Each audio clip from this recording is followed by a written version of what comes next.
Hello, hello, hello, hello. This is Willie Cartwright with From Save to Sane. Hello to all of you out there, all of you who are alive, and all of you who will listen to this or pick this up at a later time and later date. Thank you so much for being here with us today. I'm excited about today's program. First of all, those of you who are out there who are joining live, please send me a message. Let me know that you are there. Let me know that the audio is good and that you can hear me. And I certainly appreciate that. And so I'm appreciative of all of my listeners, the ones who join us all of the time. Let me start by apologizing because I missed. This is supposed to be every other week, every 2 week format, and I think I missed the last week. I had something going on with school that shifted at the last minute, so I had to sort of take care of that. Those of you who know that I'm in school, working on another master's degree. That's in the religious studies, as well as teaching at the same university that I'm attending and taking classes. So yeah, so I apologize for that, but we are back. We are back. We are back. So thank you for joining us, and hopefully everyone got this. I also believe I normally get uh, the notice of this podcast out earlier in the week, like Monday or Tuesday. Um, no later than usually Tuesday or whatever. But I think today, I actually got it out earlier today. Again, so much is going on with school and some other stuff, personal life. But that's good. So hopefully you guys got the notice in enough time, or you will see this at a later date. So let me know when you join. Certainly appreciate it. As always, I begin by saying thank you to two inspirational women who have helped me with this podcast. The first being Taisha Essick. Taisha is out there somewhere listening. Hopefully, if not, then she's probably busy taking care of her things. So, but as always, thank you, Taisha. I certainly appreciate everything that you have done to help me, and I appreciate whenever you are able to come and join us.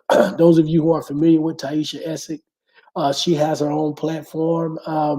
Right now, I think it may be dormant, but she has some amazing material that she's done in the past. So please check her out. Her social media handles are Taisha Essick, Esssex, I believe. Taisha is I don't want to misspell her name. Tiesha, I think. Taisha, excuse me. And I apologize if I misspelled your name, Taisha. But look her up. Subscribe to her stuff. It is amazing, amazing information for those of you out there. Secondly, like I said, thank you to my wife, incredible support system. My wife, who is, as she always said, my number one fan. She is instrumental behind the scenes. She helps me out a lot, and she's my inspiration. So I appreciate that. My wife, Salima Cartwright. I want to say thank you to her as well. And so, without further ado, we will attack today's topic. So today, the topic for today is biblical stories that should make you question the Abrahamic God, uh, aka known as, also the title also can go by, Crazy Bible Stories. And so I always begin or I try to begin these podcasts by doing a couple of things, telling you where I got the inspiration from for that day's topic, and sort of reiterating why we do this. And I think it's important, especially in the context of what we're about to tackle. So to reiterate again why we do what we do on this platform. Hello, Christine. Thank you so much, Ms. Williams. Christine Williams, thank you for joining us. Welcome back. Thank you. Yeah, I'm sorry I missed last week. Those of you who are here or will hear this for the first time, I will acknowledge someone who's online who joins us right in the middle of what I'm doing. That's just my style. I think it's important that I do that, and I will engage with them. So it is maybe not as formal as some other podcasts, but I like it that way. So If it bothers you, I apologize, but that's just kind of how we roll here. So good to see Christine Williams with us. So yeah, so back to what I was saying. Yeah, so two things. So to reiterate why we do what we're doing is this is a platform, hopefully, that will encourage people to do critical thinking and critical thought. And what I always say is that religion is one of the areas in all of our lives, those of us who are religious or have been religious, where we do the least amount of critical thought. So this platform is a tool to help encourage us to do critical thinking. And so today's topic, these stories, we're going to tackle these stories, dissect these stories, and hopefully it makes some of you out there think critically about not only the stories, but where the stories evolve from, the origins of the story, and as the stories relate to Christianity and this Abrahamic God, hopefully it will cause you to, at a minimum, ask questions about the logic in these stories and if they really make sense. And if they don't, uh, the next step for you is to maybe question the faith, question this deity that we call the Abrahamic God. So that's why we do this. In part, that's why we do this. Second thing is, so where did this topic come from, or what are the origins of this topic? How did I come up with this topic today? A couple of stories. As I said before, I'm in school, and one of my professors had a discussion on Wednesday, and the discussion, well, yesterday, yeah, Wednesday. The discussion was around the story of Lot. I mean, the Lot story is sort of expansive. It's part of the Sodom and Gomorrah story, all of that. Uh, but one of the things about the Lot story that's unique, and what she was questioning or asking us, the students, about was Lot, and the Sodom and Gomorrah story is oftentimes used by believers who have this aversion to homosexuality. They use it as a reason as to why they don't like homosexuality, or homosexuality is such a big deal, or it's, in my opinion, why they put homosexuality on a scale above all other sins. It's like the ultimate sin, homosexuality. And so the professor was asking a question: if believers are going to do that with the Sodom and Gomorrah story, which is an extension part of the Lot story, there's a part of the story where Lot, and those of you familiar with the story in the Bible, you will remember this. Angels come to see Lot, come to visit Lot.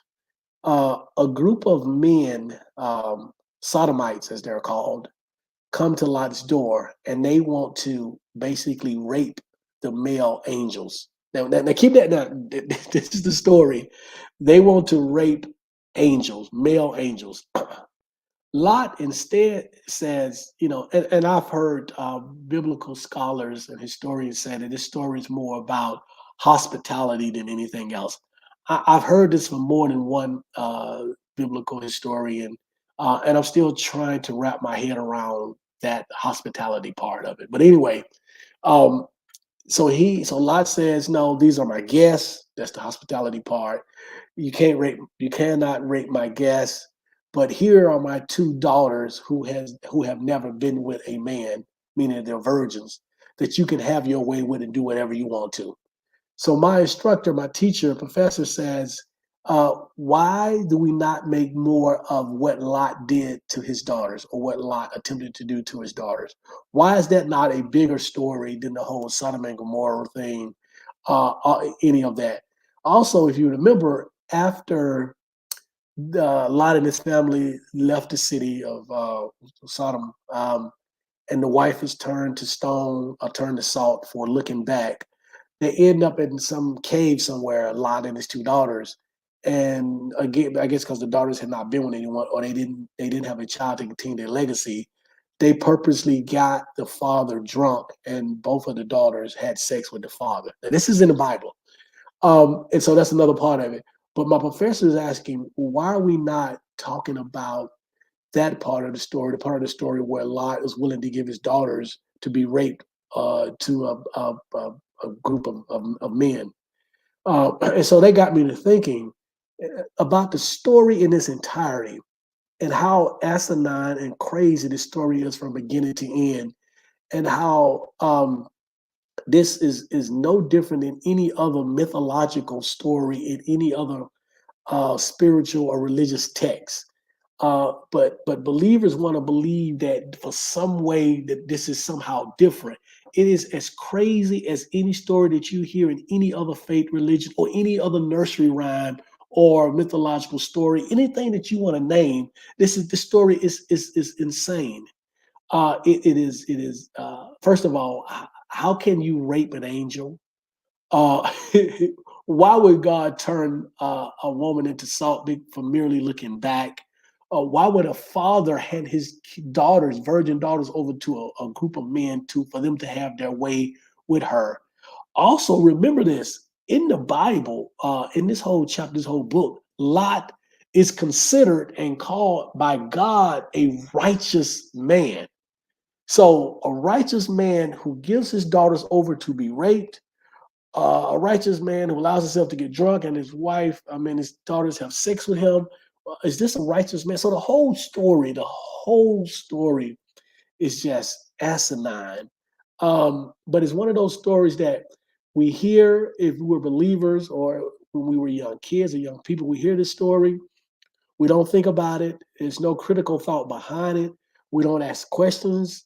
We're afraid, and so that's what happens. And so the story becomes, yeah, it is what it is. But if you start to dissect the story, it should make you want to ask questions as to, why would God be all right with this? Why would God save this family, this man Lot, knowing what he's going to do or what he had done? Because the giving of the offering of the daughters to the Sodomites happened prior to the city being destroyed and his wife turning into salt.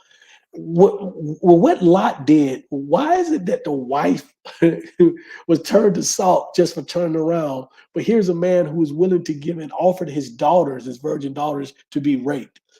Again, it doesn't make a whole lot of sense to me. Again, it's one of those things that you should question, and that question should lead you down a path of more questions and more inquiry into this faith, into this religion, into this God figure that we find in the Bible. Christine said, "Who does this? Who does that except a crazy man? A crazy man, an inhumane man, an evil man. Certainly not a righteous man." And so, the second the second reason why I decided to do this topic on a similar note was comments or discussion that I had in my class with my students on Wednesday evening. And so, a couple of things. I have 16 students in my class. There are freshmen, sophomores, and juniors, and I'm teaching an intro to world religion to them. And we are talking about Christianity at this particular point in the semester. And so, we had a couple of conversations about certain things in the Bible. We started off with a conversation about the virgin birth. Now, let me paint a picture for you. Out of my 16 students, there are two who are, the class is extremely diverse. I have a couple of Hindu students, I have some Catholic students, and I have some students who are practice of Asian faith. One practice a Japanese version of Christianity, she tells us.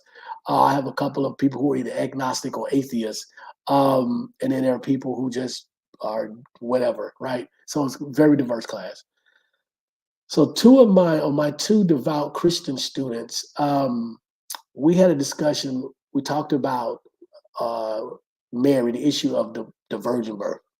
So I informed them that Mary at the time was somewhere between 12 and 14 years old, and that she, however you term it, belonged to, was married to, engaged to, or dating another man, being Joseph, who was an adult. Um, and so it depends on where you read it. It's still unclear if they were married, just dating, whatever, but they were in some kind of way connected in a relationship type. However, she was a virgin, supposedly.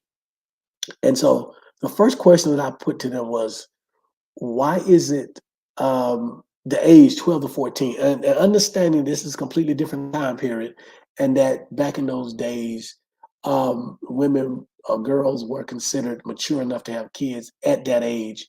A, because biologically they could, and second, because the life expectancy was a lot shorter. Um, Understanding all of that. But I asked, espoused, engaged. Exactly. Thank you, Christine. So I asked the question. I asked the students, think about yourself when you were 12 to 14 years old. And you guys are not you're not that far removed from that, as I was telling the students, because they all are 18 to 20, or whatever, 21. Um, and I said, think about, and now an angel comes to you. They don't ask you, this angel don't ask you if you want to be pregnant. The angel tells you that you're going to have God's child. And so the next question I asked of them was, why is it so important for Mary to have been a virgin? Um, who determines that? Why is that? Does that symbolize his purity, and why? Does that mean that women who are not virgins are somehow less pure? Who decides that?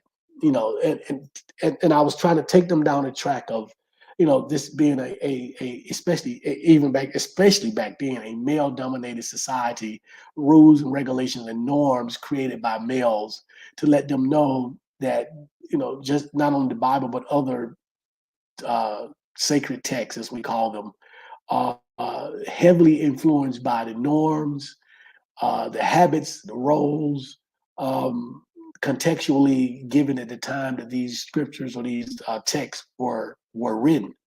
And so we talked about that. And I said, so who determines that? And why is that so important? And why is it that the Bible has such a thing about the female body? I mean, there's stories in there about prostitution, there's stories in there about virginity, why that's important. Even in the Muslim faith, you become a martyr, you get 72 virgins.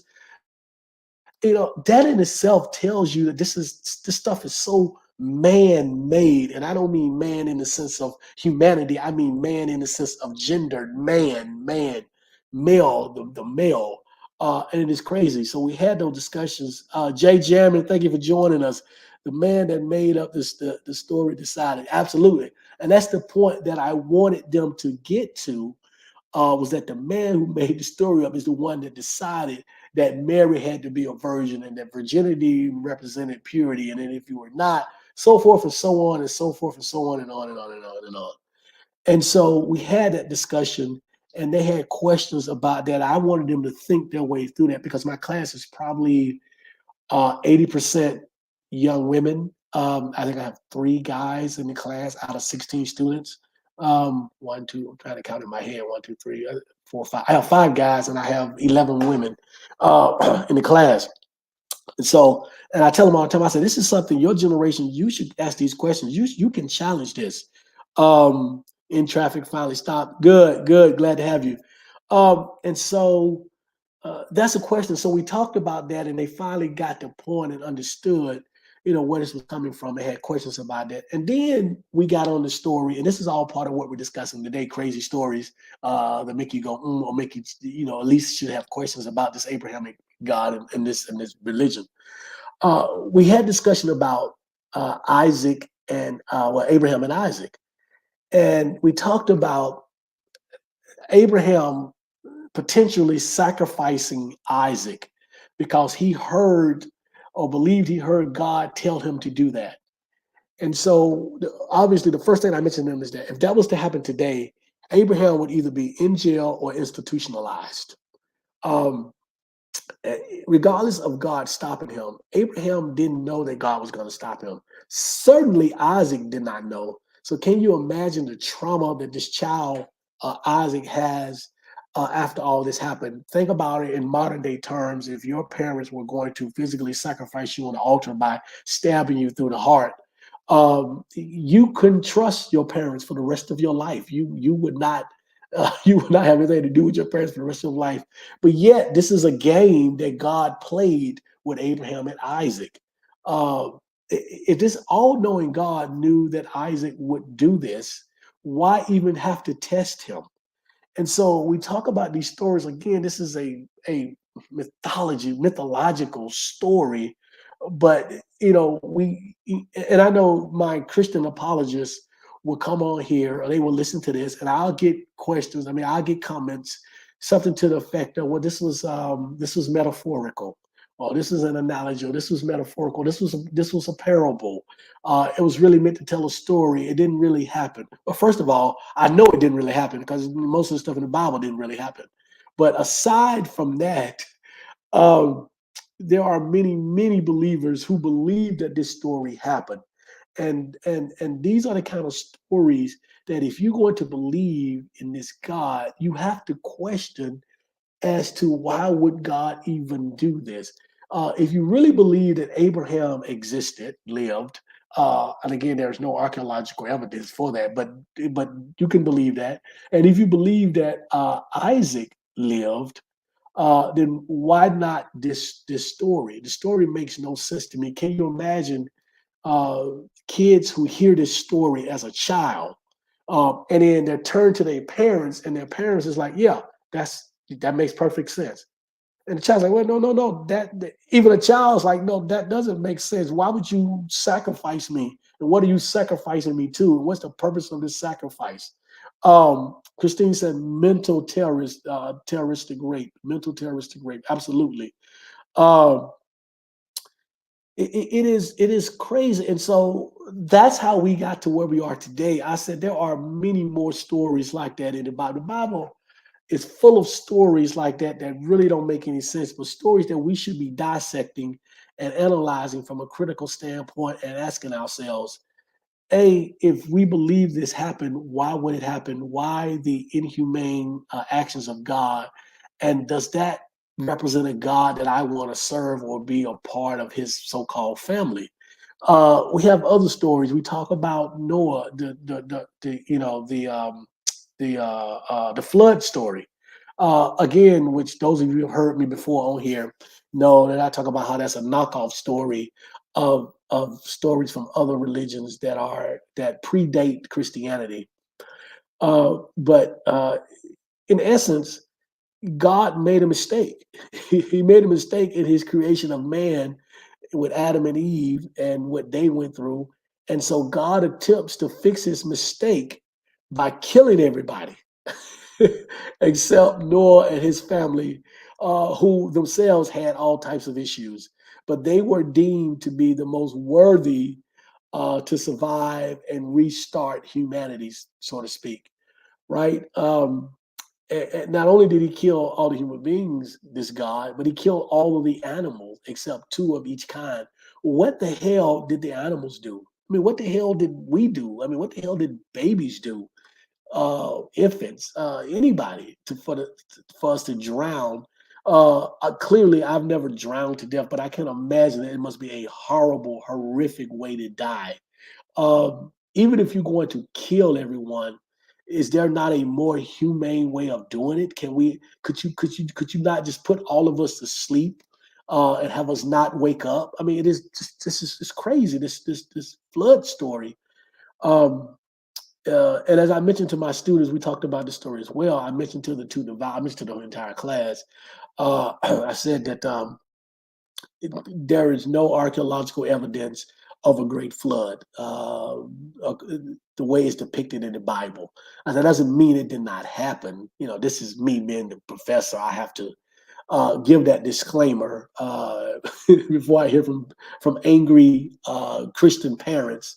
But yeah, but still, I mean, the story is. I mean, this is your God. This is the God of Christianity and Islam and Judaism. This is your God killing everyone because he's not happy at his creation.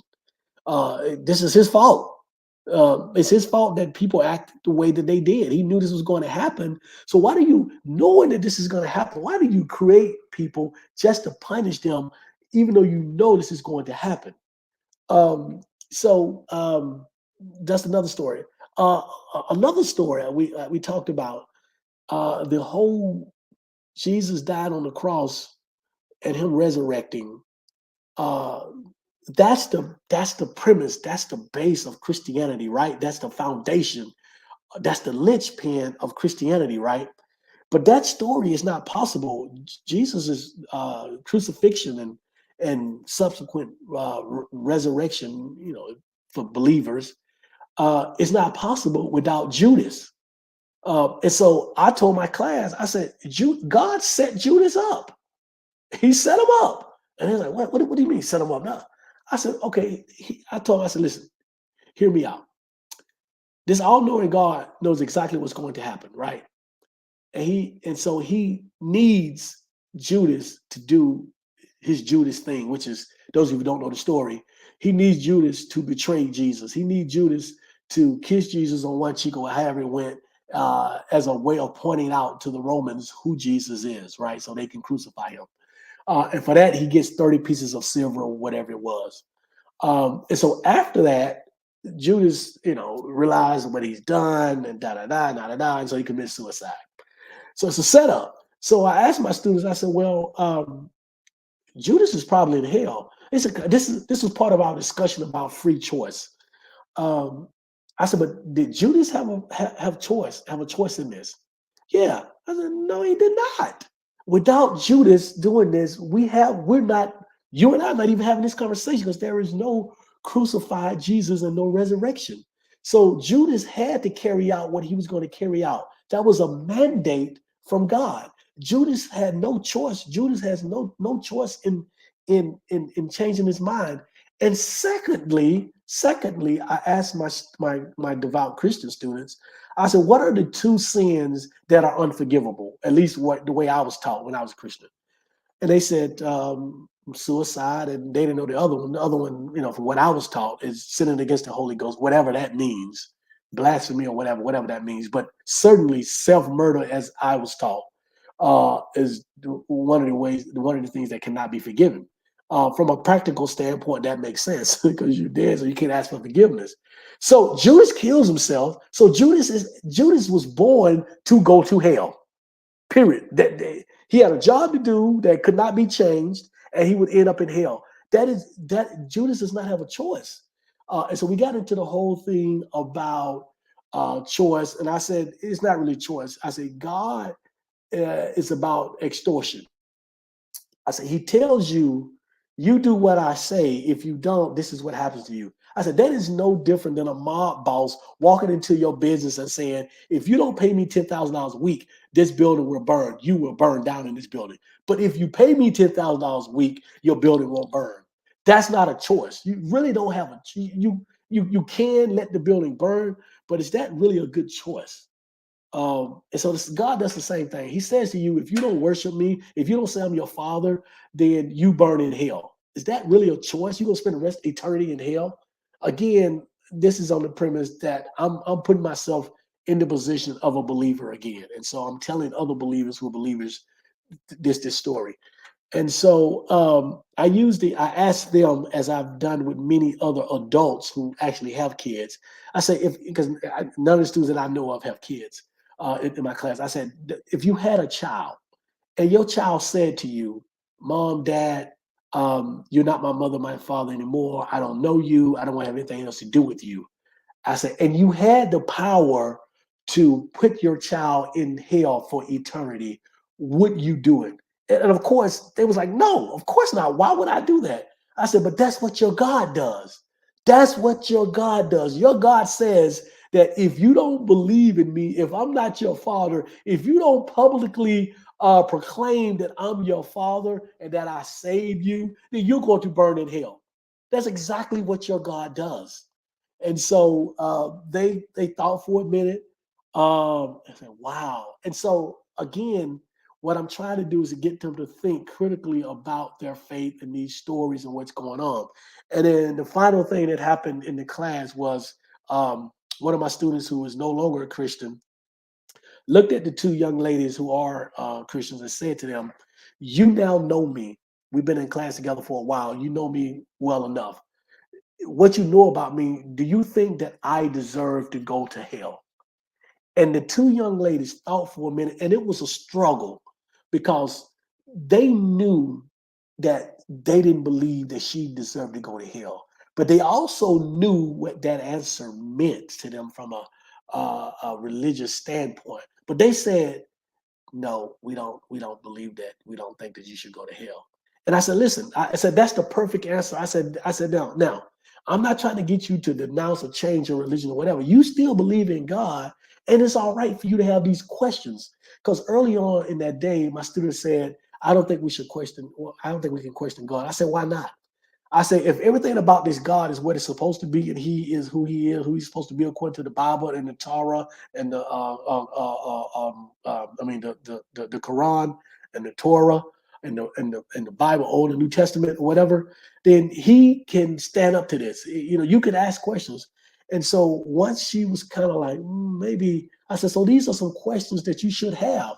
Doesn't mean that that you're not a believer. Doesn't mean that you don't believe in a God or even this God, but it's still something that should, as a human, you should be like, this something is not right about this. And so hopefully it got them to be a little bit more comfortable. But these are just, I mean, these stories. Let me go to some of the comments. Christine said, question everything. God is supposed to be all knowing, all powerful. So how does he, she, or it make a mistake? Absolutely. And actually, if you look at it, and I have to go back and look, but I was telling someone about this, it may have been 3 mistakes or whatever. But clearly, from the creation story to the flood story, uh, us humanity being wiped out is because God felt like He made a mistake and He was not happy. And then I think something else happened or whatever. But yeah. So yeah, he's supposed to be perfect, and yeah, and he and knew that he was going to create and make a mistake supposedly. So the whole thing is just completely out of whack. You knew that this was going to happen, yet you still created us the way you created us supposedly, and you got mad because we did exactly or acted exactly the way you knew we would, and in your anger, you decided to destroy us and start all over again. I mean, what's the saying? I can't make this up. Somebody did, but but it's crazy. Jay Jammon said these Christians know that they are cracks in the story, but their fear to disagree is too strong. They have a fear of disagreeing, and what they also have a fear of is it's like pulling the thread.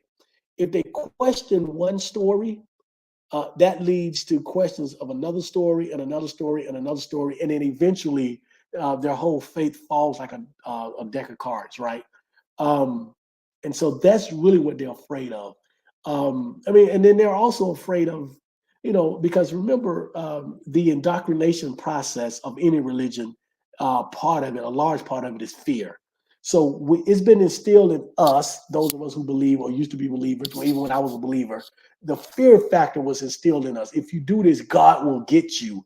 God will punish you. Everything from you can't question God, don't challenge God, God's way is His way, we don't understand it. All of that stuff is part of the indoctrination that keeps us from questioning this faith and this religion. And so that's part of it as well. They are fearful of actual punishment or retribution or the wrath of this God.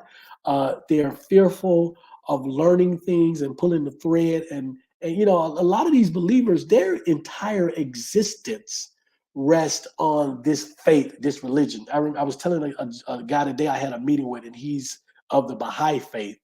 We would have he's an older guy, so in his 70s. We were having a conversation, and I was saying to him that um, uh, one of the most selfish acts that I can imagine or that I've heard of is when someone gets saved. Because what happens when they get saved, that becomes the only thing important in their lives. Like I mean, they can be complete assholes, but as long as they're saved, then everything is all good. And so for a lot of these people, their salvation and the fact or the belief that they're going to spend eternity with this God is the only thing that matters in their life. And so that's a dangerous place to be, if you ask me. Read some more of the comments. Uh, Christine said exactly a perfect setup with Judas. A perfect setup. You're right. Christine again says, "Wow, interesting choice of words. Extortion. It's. Maybe I'm the only one that's not afraid to say it, but it is what it is. It's extortion. The true explanation of the Nicene Council did it for me. Yeah, those of you who have, and I talked to my students about that a little bit. The Constantine and the Nicene Council. There were other councils. I think in this particular uh, category, it's like five, but there were many, many, many more. But the Nicene or Nicene Council or of I guess 325 AD.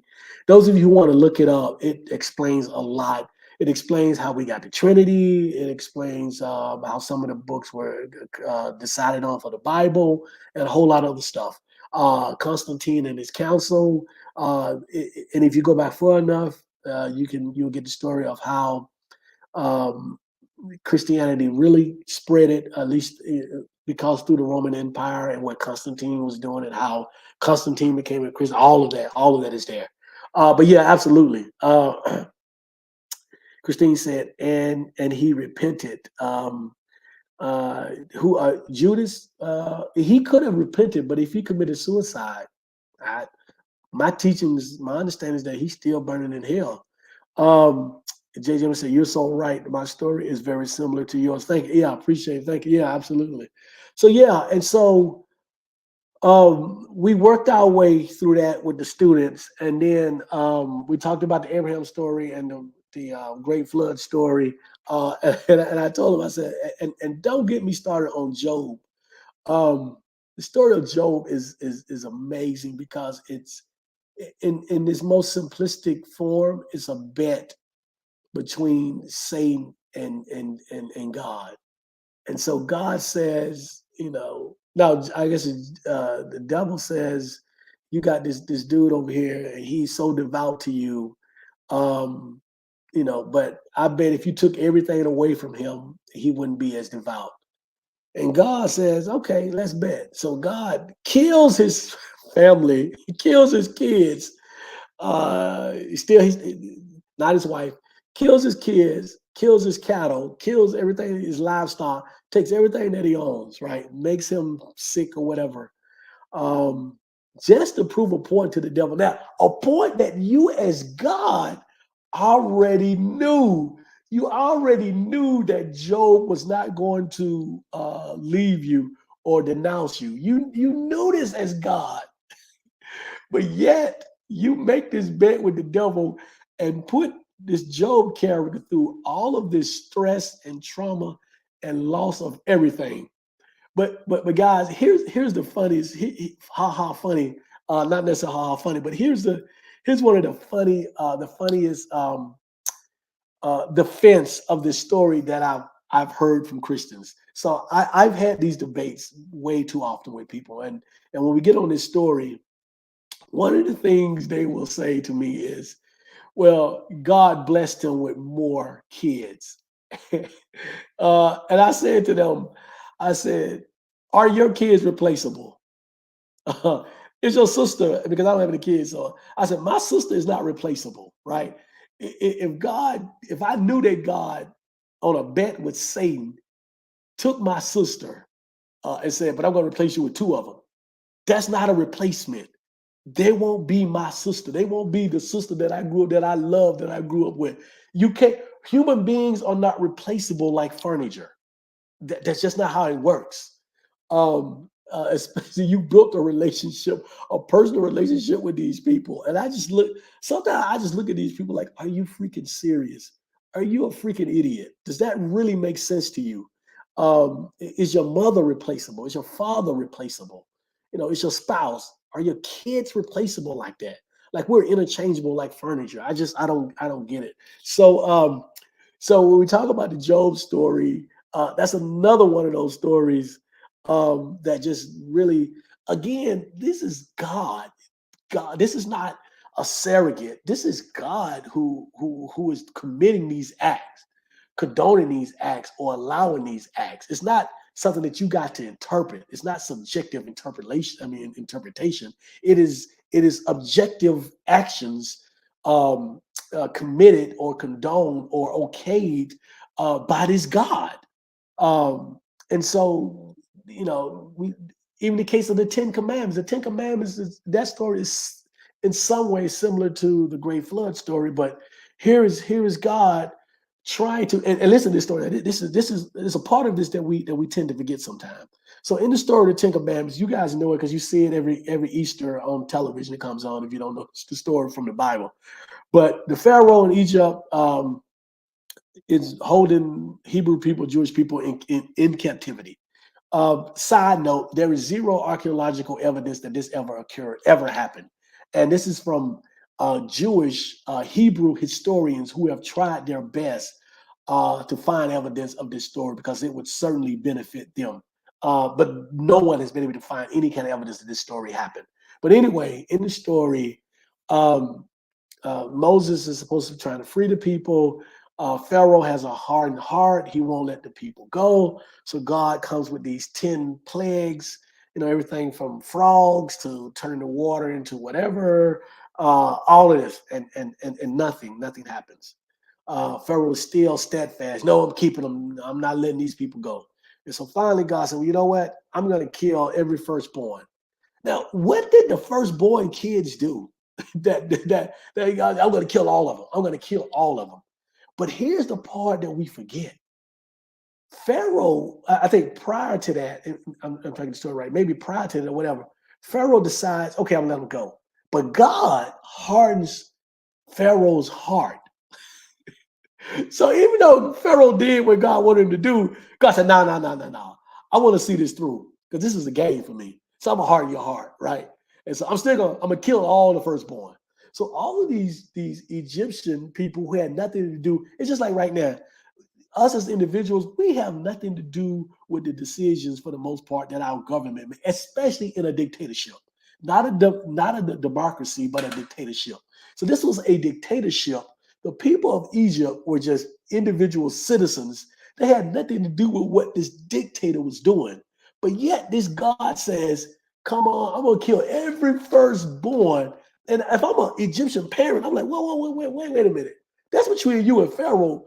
My kid ain't got nothing to do with this. But God still decided to kill every firstborn. If you don't, and so again, when I've had these debates, these dialogues with Christians and apologists, much like the other story, they come up with these crazy excuses. What I've heard for this, when I say, well, why would God kill all the firstborn? This is exactly what I've heard, people. I've heard Christians tell me because God knew that these kids would grow up and be like Pharaoh. I'm like, are you serious? I said, okay, if he knew that, why wouldn't he just take that part of their mindset or whatever away out of that, as opposed to killing all of them? I said, that makes zero sense to me. Like this, I said, so where is that in the Bible? What does it say that God kills all of the firstborn because he knew that they were going to grow up and have the same mindset as the Pharaoh? Where is that anywhere? It's not there. They can't find. It's not. They can't show me. So it's just again one of these crazy stories that you hear that we've heard time and time again and never really thought to really look at. Some more questions. Some more comments. Christine said, "Thanks for all watching the live. Please like, share, subscribe." Thank you, Christine. Please like, share, subscribe. Thank you so much, Christine. I appreciate that. I get carried away. I forget to even mention that. Let's see. How are you?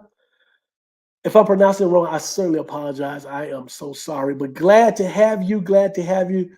She says, peace, everyone. Been a subscriber for a couple of months. Thank you so much. I relate to your content as a former Muslim. Yes, ma'am. Thank you. Supporting the channel by hitting the like button. Thank you. I'm so appreciative. I appreciate it. Christine says, welcome as well. It's okay, brother. Okay. Thank you. Thank you for that grace. I'm sorry. And so, again, this channel is about us thinking critically about whatever faith, whether it's Christianity, whether it's Islam, whether it's Judaism, whatever it is. If there are some issues, we should be free. We should have the freedom to question that. And if that questioning leads us on a journey that I embarked on in 2015, then so be it. Let it take you where the journey takes you. But we cannot continue to exist with our head in the sand. We cannot continue to exist believing in these fairy tales without at least questioning them. Now, if you question and you do your research and you got all the information that's out there and you still decide to follow this, then that's fine. I mean, that's okay. And one of the things that I've told my students is that, again, I'm not trying to get you to denounce your faith or your religion. I said, but if you're going to, after this class and after you do your research and your studying, if you're going to still continue to be a part of your religion, whether you're a Christian, whether you're a Muslim, whether you're Jewish, whether you're Hindu, whatever it is, then at least take a look at your faith. Take a look at the things in your faith that don't make sense, or the things in your faith that are harmful or may cause you to be harmful to others, and challenge some of that stuff. And I think, and the third thing I tell them, and they've said, a lot of them said they've got to this point now. I said, feel free to have conversations with people who believe differently than you. Don't be so closed-minded and closed, and in your little silo, to where you can't engage in these conversations. And a lot of my students have told me since they've taken my class, they've become a lot more open to people in other faith and other belief systems, and those who have no faith or belief system as well. And so the conversations and the dialogues have been very rich for them. And so hopefully they continue to do that. Lacia Lish, thank you so much. Hey family, love your work. Thank you so much. I certainly appreciate that. Trying to think, what are the other, we talked about a lot, talked about the 10 Commandments. Oh, and so one final story. I mean, there are plenty, but these are just sort of ones that I touched on. In Second Kings, second chapter, 23rd to the 25th verse, there's a story in there about Elijah. Elijah was a man who was bald at the time, and kids, young boys, young lads, as the Bible identifies them as, laughed at him, ridiculed him because he was bald, and he cursed them in the name of God. And God sent two she bears from out of nowhere, and the she bears mauled 42 young boys. This is in the Bible. This is in Second Kings. This is in the Bible. I don't understand the justification. I don't understand how anyone, whether you're a Christian, how devout you may be, I cannot understand how you would justify this. You're better off just saying it's one of those things in the Bible that don't make sense to me. I don't understand it, and it makes no sense. But you have to ask yourself, with these stories and the many, many, many, many more stories that are even worse than the ones that I talked about, or that we may be familiar with on a normal, common basis. Is this the type of God that you want to be associated with? Is this the type of God that you want to worship? There's a couple of people that I myself listen to on podcasts that are former Christians, former pastors. And one of them, someone asked them a question. They said, if you found that this God, the biblical God, was actually real, would you worship him? And the person said, if it's the same God of the Bible, I would acknowledge that he exists, but I wouldn't worship him because he's not worthy to be worshiped, given his actions. And I had to think about it for a minute. I said, you know what? Because oftentimes non-believers, or those of us who sort of cross over or who denounce religion, especially Christianity, is on the grounds, for most of us, on the grounds that, okay, there's no evidence that this God exists. And so that also says, on the flip side, that if there was enough evidence, if there were enough evidence, that I would believe and worship him. But believing, acknowledging, and then worshiping him is three totally different things. And so it is difficult. It would be difficult for me to worship in my heart a God that is everything that this Bible says he is, especially the Old Testament, in the Old Testament. Now, if he's real and hell is real, then I think that my fear of going to hell would convince me to say in words, yes, I worship you or whatever. But deep down in my heart, I'll be like, this is a cruel, inhumane, heartless entity, that's not worthy of worship. And so if I end up going to hell, it'll be a party because it'll be all of us down there partying, having a good time. Um, so we got a comment. Yes, he seems like a vengeful and cruel God. He is. Until I learn how to pronounce your name, I'm just going to say H, and I apologize, but I rather call you H than to mispronounce and butcher your name. So I apologize. But yeah, I it's clear. I don't, people cherry pick, um, people cherry pick parts of the Bible, and they say, well, Jesus did this, and Jesus did, and God did this. He loved, and da da da da. Um, but they skip over all of the stuff that we mentioned and all of the harm. And so there was someone that's a historian who wrote about the Bible, and he did a kill count, um, between God and Satan in the Bible. All of the people that God is directly responsible for killing, uh, and the count for God, the count for Satan was about 10 people directly. Um, but the count for God was over 2 million. Over 2 million. If you go through the Bible and just every person that God is responsible for killing, the count is over 2 million, right? Um, and so that's crazy.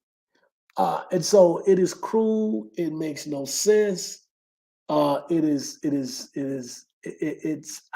know. And so again, this podcast, this one in particular, and this platform, every 2 weeks that I come on, it is to challenge us it is to challenge us to think critically about what we're doing.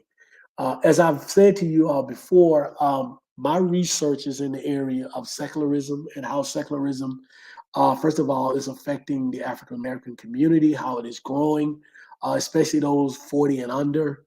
And then the other part of that research is how it's going to affect our culture, our society as a whole. And so this is the stuff that leads to us becoming a more secular nation, especially our younger people, because they see this stuff. They don't have to sit back and listen to what a pastor or a preacher or even a parent tells you. They can go do the research themselves. And clearly, they may be more insightful than what we were. We being my generation, Generation X, um, more insightful than Generation X, baby boomers, or just don't have the same fear that we had. And they can see that this stuff makes no sense. They can see that this stuff is mythology, fairy tales, and so it's great for them. Couple more comments. Christine said, "Make that make sense. Being a God of love, the whole. If you, whenever you are able to, and I encourage all of you, even those of you who are believers, and those of you who may not be believers anymore, if you haven't, look at this faith and the actions of God in the Bible from a completely objective standpoint.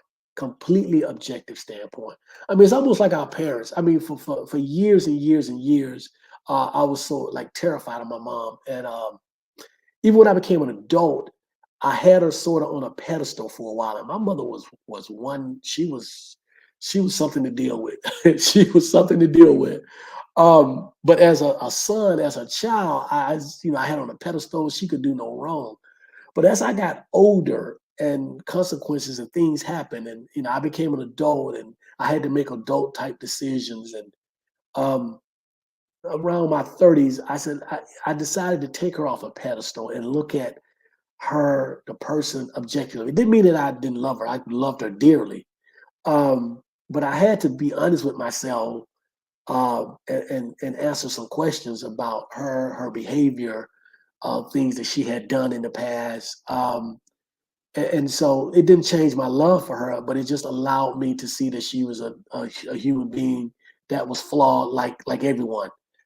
And so we as former believers, even believers, need to do that to this God character of the Bible. Take that character off the pedestal and just look at his whenever you refer to his, her, it action in the Bible, and then ask yourself those questions. Is this, even with the good stuff? I heard someone say one day, they asked this person, it was something related to a, a serial killer, and it was like, well, the serial killer, he don't kill everybody. He might not kill his neighbors. So the same thing we got. Yeah, God did some nice things, but don't take away from the fact. So the serial killer, he might drive his kids to school. He might open the door for a person coming through the door. He might even give away money. Don't change the fact he's a serial killer because he's done some nice things. Same thing with his God character. His God character has done more horrendous things than just, yeah, he does some nice things. Okay, but it don't take away from the fact that he did these horrendous things over here. And so that's how I think we have to look at it. Larry Smith just got the notification. Hello from Ireland. Ireland, how are you? Thank you for joining. I certainly appreciate that.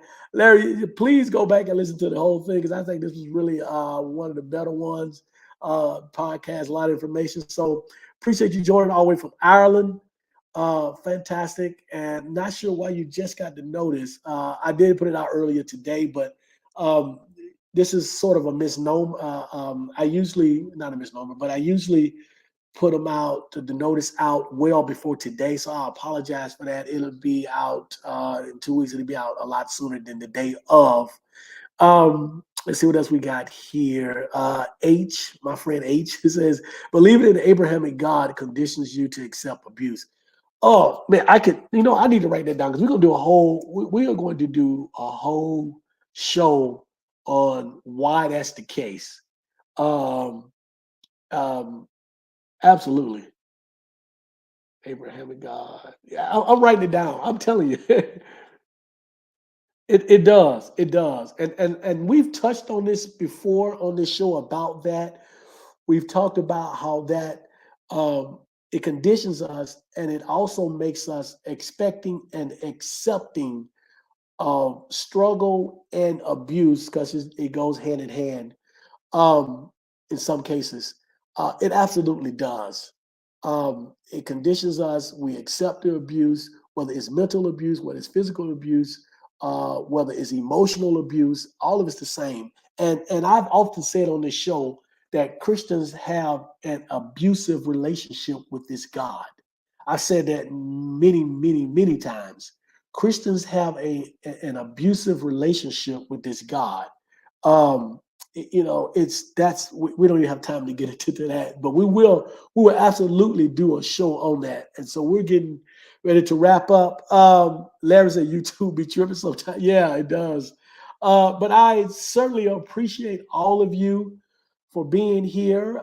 Those of you who will listen to this at a later time, certainly appreciate that. As Christina said, please like and share. Um, Please become a member. Please subscribe. Tell others. I am trying to grow this channel organically. I don't want to go out here and get a bunch of people that are not, real people or whatever. I've had people come to me and say we can get you X amount of people. I don't really care about the money, the channel being monetized. When it happens, if it happens, and it happens, that's fine. I am really, this is what I do. This is who I am. I'm in school for this. I hope to pursue a PhD in this. I will be doing this until I can do this no longer. So I'm here. Um, so that part is not that important to me. What's important to me is that we share this information. We create this thought process in people. We challenge people to think critically about their faith and their religion. This being a safe space, we're creating this for a safe space for us to have these type of discussions and dialogue about these subjects. And so I appreciate all of you getting the word out to real people and help real people to subscribe. And so that's pretty much it for me today. Thank you so much for joining me. I will see you for sure in 2 weeks. We have a topic, I think. We're going to go with that. The Abrahamic God equals abuse.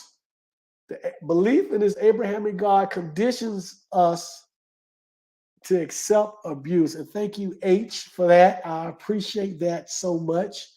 And so, yeah, so that's it. And you all have a great rest of your day, wherever you are, rest of your week. Stay safe, and I will see you in 2 weeks. Wait. Before I say that, I always say goodbye to everyone individually. Miss H, thank you. Jay Jammin, thank you. Larry, thank you for joining us. Christine, who else have I missed? Thank you. Always, Christine. Appreciate that. Let me see. Who else have I missed? Uh, that's on here on the comments. Lucia Lish, thank you so much for joining us, being here today. And that may be everyone from the very beginning. And those of you who are out there who did not make a comment or chime in, but just listening, thank you as well. And so this time for real, I will see you in 2 weeks.